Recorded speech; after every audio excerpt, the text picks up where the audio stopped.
Hi friends, hello అండి. అందరూ ఎలా ఉన్నారు? బాగున్నారా? నేనైతే చాలా బాగున్నాను ఫ్రెండ్స్. ఈరోజు వీడియోలో అయితే కాకరకాయ కర్రీ అండి, నా స్టైల్లో చాలా అంటే చాలా టేస్టీగా అండ్ చాలా సింపుల్గా. ఈ కాకరకాయలు అయితే పెద్ద కాకరకాయలు కాదండి. ఇక్కడ మనకి చాలల్లో ఉంటాయి కదా, తెలుసా మీకు? చిన్న చిన్న కాకరకాయలు కాస్తాయి కదా, అవి అయితే తెచ్చారు మా హస్బెండ్. ఈ చేదు కూడా మనకి చాలా తక్కువ ఉంటాయి. ఇప్పుడు ఈ కర్రీ అయితే చేస్తున్నాను, ఓకేనా? పాన్ అయితే పెట్టేసుకున్నానండి. ఇదైతే వేడైంది, ఆయిల్ వేసుకుందాము. కాకర కర్రీలోకి ఆయిల్ అయితే మాత్రం కొంచెం ఎక్కువగానే పడుతుంది మనకి. అవి కొంచెం బాగా ఫ్రై అయిపోతే బాగుంటుంది. చేదు ఎలాగో తక్కువగానే ఉంటాయి, కాకపోతే ఇంకా చేదు లేకుండా ఉండడానికి ఇట్లా ఫ్రై అయిపోతే బాగుంటుంది. చూడండి, ఆయిల్ అయితే వేడైంది. ఫస్ట్ అయితే కాకరకాయ ముక్కలు వేసేసుకుందాం. ఒక్కొక్కరు అయితే ఆనియన్స్ వేస్తారు, కాకపోతే నేను మరి కాకరకాయలే వేయించుతాను ఫస్ట్. స్టార్టింగ్ ఆయిల్లో ఇలా వేయించితేనే మనకి చేదు అనేది వీటికి లైట్గానే ఉంటుంది, కాకపోతే ఇంకా చేదు అయితే ఉండకుండా ఉంటుందని చెప్పి నేను ఇలా వేయించుతాను.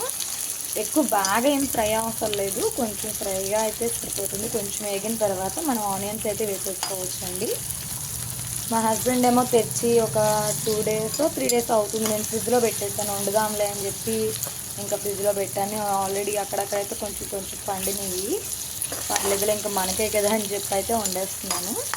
ఈరోజు ఇంకా మార్నింగ్ అయితే కోడిగుడ్డు పొరటు చేస్తాను. పిల్లలకైతే బాక్సుల్లోకి అదే పెట్టాను, ఎందుకంటే పిల్లలకి కాకరకాయ కర్రీ అంతకు తిన్నారు కదా, ఇష్టం ఉండదని చెప్పి వాళ్ళకైతే అయిపోయింది బాక్స్. ఇంకా మళ్ళీ మాకైతే మాత్రం ఈ కర్రీ వండుతున్నాను.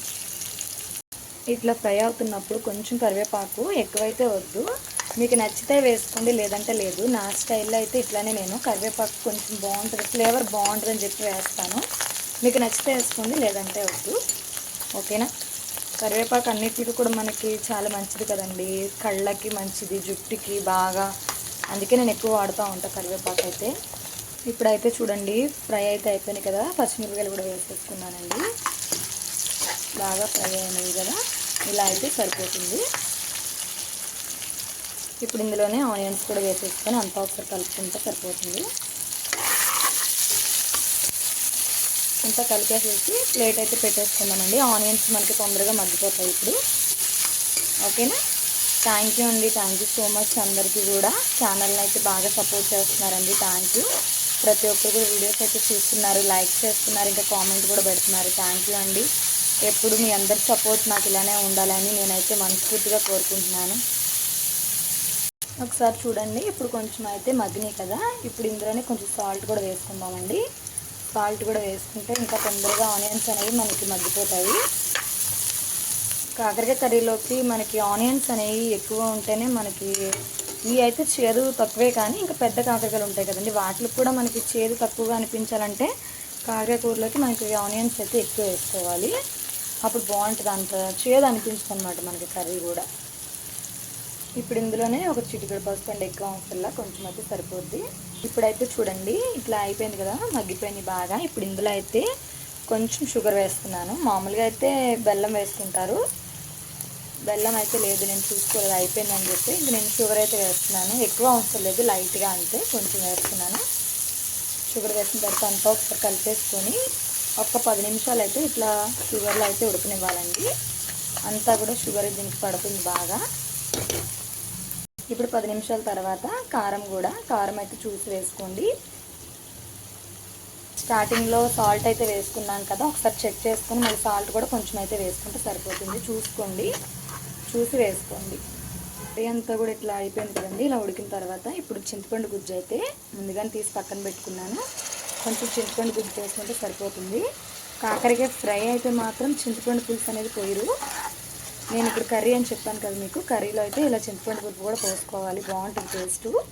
అందుకే చెప్తున్నాను, ఒక్కొక్కరు ఒక్కొక్క స్టైల్లో చేస్తారు కదండి. నా స్టైల్లో అయితే మరి కాకరకాయ కర్రీ ఇంతే, మీరు కూడా తప్పకుండా ట్రై చేయండి. ఎలా వచ్చిందో నాకు కామెంట్లో అయితే పెట్టండి, ఓకేనా?